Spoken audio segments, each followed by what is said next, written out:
Does fashion exist if there are no eyes to judge?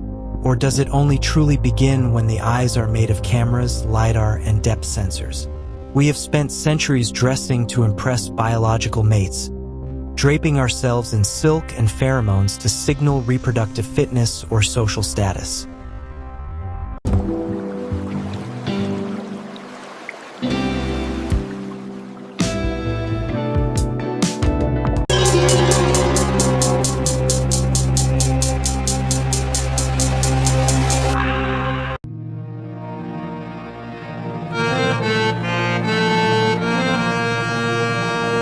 Before we proceed, let me tell you one thing. If you have not subscribed yet, please subscribe. It means a lot to me. And if you have already subscribed, tons of thanks for your support. But what happens to the art of seduction when your partner's desire is determined not by biology, but by a reinforcement learning algorithm running on a localized FSD chip?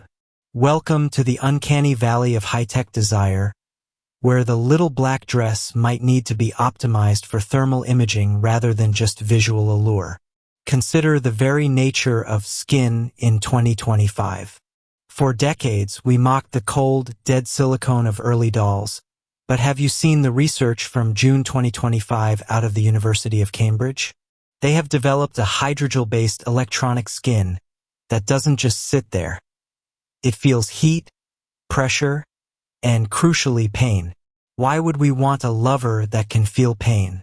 Is it because true sensuality requires vulnerability, and you cannot be intimate with something that is invulnerable?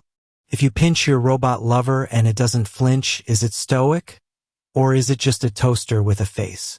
This new skin uses ionic conductivity to mimic the distinct neural pathways of human touch, meaning the robot knows the difference between a caress and a slap.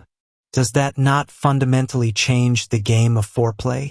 If the machine can distinguish between a tentative touch and a confident grip, are we not suddenly forced to become better lovers, more attentive partners, lest we bore the algorithm? And let's talk about what we wear in this equation. The fashion industry is colliding with soft robotics in ways that make a corset look like a medieval torture device. Look at the smart fabric muscles, unveiled by Korean researchers in late November 2025. These aren't just clothes.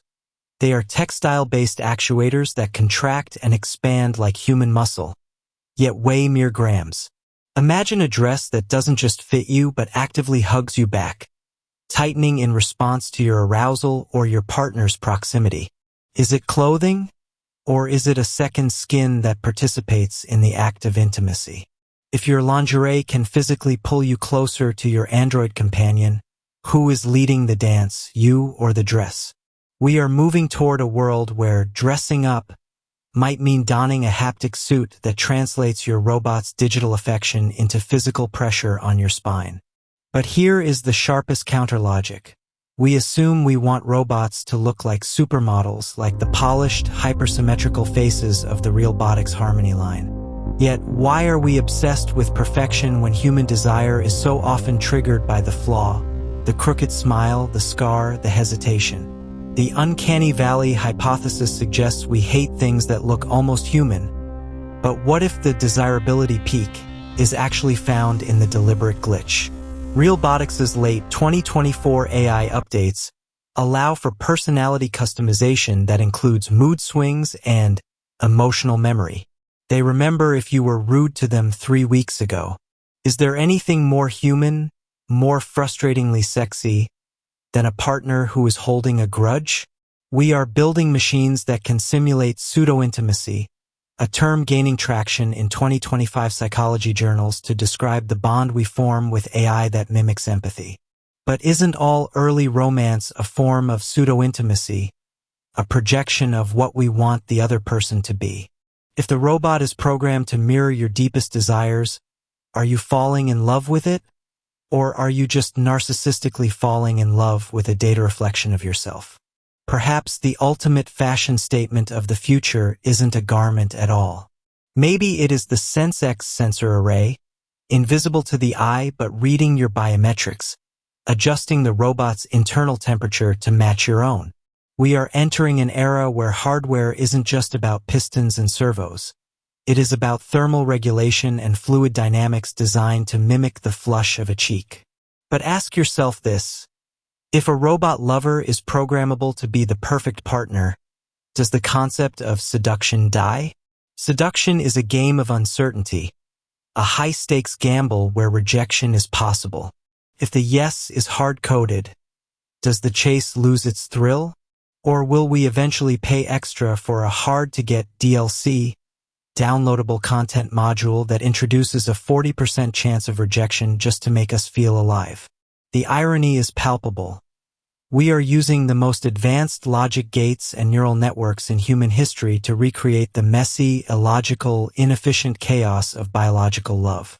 We are dressing our robots in soft robotics to make them feel mortal, while we dress ourselves in smart fabrics to become more machine.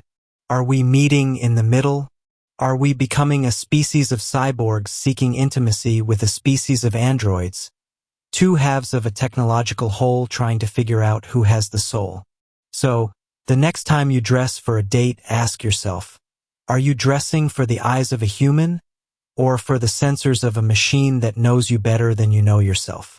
And if the machine knows you that well, can it ever truly desire you? Or is it just processing a desire subroutine with a high priority flag? Does it matter, as long as the hydrogel skin feels warm against yours? Would you like me to research the current pricing or availability of specific haptic suits or the real robotics models mentioned? So that is it. Thank you for joining us on this journey. Let's continue this conversation in the comments below. If you like the video, please hit the bell icon to get notified, and don't forget to like with your friends, share, and subscribe for more insights. If you have already subscribed, tons of thanks for your support. It means a lot to me. And please consider signing up for membership zone to support Wooden Slate so that we can make it better and better. See you in the next video. Till then, goodbye. Take care and stay safe.